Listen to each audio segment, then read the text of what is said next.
ہوتی ہے اللہ اور برکتیں دے، سارے عالم پہ نور ہوتا ہے جب بھی ذکر حضور ہوتا ہے، اور صرف نازک جو خاندانی ہو۔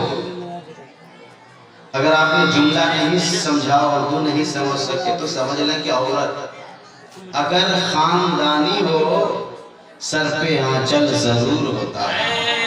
جو کہ کہیں سبحان اللہ۔ آپ نے میری تقریر کا اشارہ سمجھ لیا ہوگا کہ آج کس موضوع پہ میری گفتگو ہونے والی ہے۔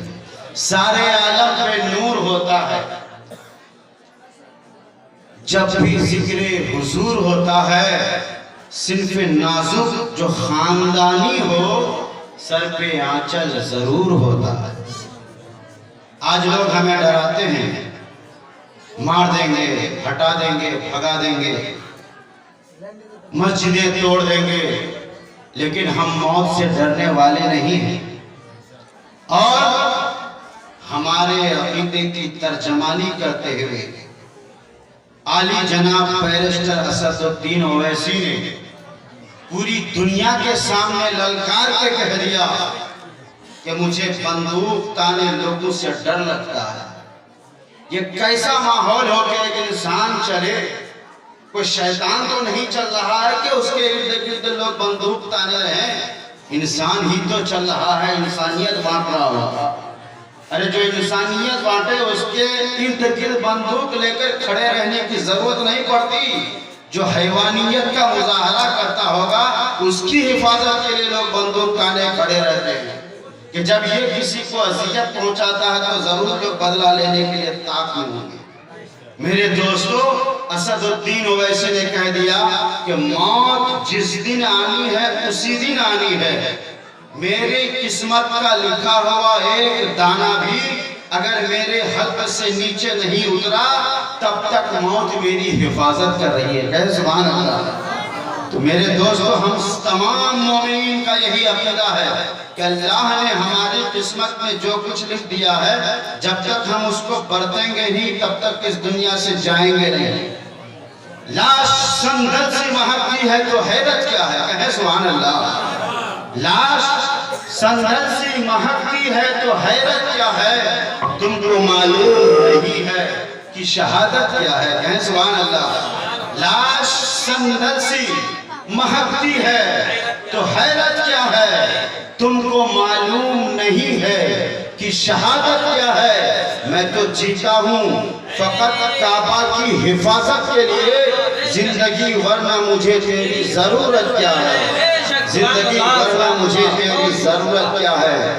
ارے جو لوگ لوگوں کو پریشان کر کے کرسی پہ پہنچتے ہیں، جو لوگ لوگوں کو تڑپا کے کرسی پہ پہنچتے ہیں، جو لوگ گندی سیاست کھیل کے کرسی پہ پہنچتے ہیں، ان کی کرسی 5 سے 10 سالوں تک کے لیے ہوتی ہے، لیکن جو دنیا میں امن و شانتی کی فضا قائم کرتا ہے، جو دنیا کے لوگوں کو محبتوں کے گلدستے پیش کرتا ہے، جو انسانیت کے بل بوتے اور محبت کے بل بوتے پر حکومت قائم کرتا ہے، اس کی حکومت 5-10 سالوں کے لیے نہیں بلکہ قیامت تک کے لیے قائم ہو جاتی ہے۔ جسے یقین نہ آئے جا کے دیکھ لے اجمیر کی دھرتی پر آج بھی 2 گز کی قبر حکومت کر رہی ہے، اور اس طرح سے حکومت ہے کہ دنیا کا کوئی بھی شہزائی ان کی بارگاہ میں جب تک پہنچ نہ جائے ان کے دل کو سکون و قرار نہیں ملتا۔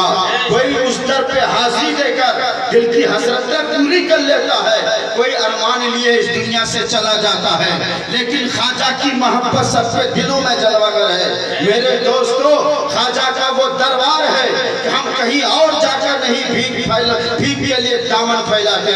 ہم خواجہ کے دیوانے، ہندوستان کے باشندے اپنی ساری ضرورتیں خواجہ کی چوچک سے پوری کرتے ہیں، اور یہ کہتے ہوئے واپس ہوتے ہیں، خواجہ ہند وہ دربار ہے اعلیٰ تیرا، کبھی محروم نہیں مانگنے والا تیرا۔ سبحان اللہ۔ نعرہ تکبیر، نعرہ رسالت، مسلک اعلیٰ حضرت خواجہ کا ہندوستان، نعرہ تکبیر، نعرہ رسالت۔ زندگی نے لباس چھین لیا۔ شاعر نقیب اہل سنت بڑے اچھے اشعار سناتے ہیں، مجھے بھی سن لیں۔ زندگی نے لباس چھین لیا، موت نے کم سے کم کفن تو دیا۔